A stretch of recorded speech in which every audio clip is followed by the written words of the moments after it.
एकदा तुळशी विवाह झाला की दिवाळी संपली म्हणायचं. जोपर्यंत तुळशी विवाह होत नाही तोपर्यंत दिवाळीच्या फिलिंग्स आणि ते वाईब्स असतातच.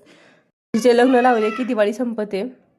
तुळशी विवाहाचे काही महत्त्व आहे. पावसाळ्याची समाप्ती दर्शवते. तुळशी विवाह हा चातुर्मास संपल्यानंतर होतो, जो पावसाळ्याचा काळ मानला जातो. यानंतर शुभ कार्याची सुरुवात होते. आध्यात्मिक महत्त्व असं आहे की तुळशी ही देवी लक्ष्मीचे रूप मानली जाते, तर शालिग्राम हे भगवान विष्णूचे स्वरूप आहे.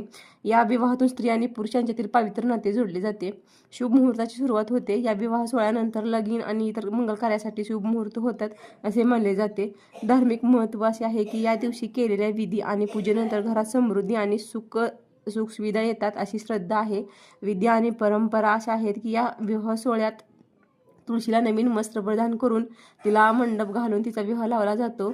यानंतर तुळशीचे कन्यादान केले जाते आणि नंतर मंगलाष्टकांचे पठण केले जाते असे हे काही ठिकाणी मानले जाते. तर आम्ही तुळशी विवाह करून घेतला आणि मंगलाष्टिकाला TV वर लावून असा अंतरपाठ धरून आम्ही विवाह लावला. आणि नंतर माझी मुली कशी एन्जॉय करतायत पहा. मग आम्ही नंतर आरती लावून घेतली. विठ्ठलाची आरती केल्यानंतर गणपतीची आरती अगोदर, नंतर विठ्ठलाची आरती करून आम्ही तुळशीचा विवाह संपन्न करून घेतला आणि खूपच एन्जॉय केला हा मुमेंट. नंतर आम्ही फटाके लावले, कारण हा दिवाळीचा शेवटच मानला जातो. तुळशी विवाह झाल्यानंतर दिवाळी संपते, तर आम्ही फटाके लावून आनंद साजरा केला.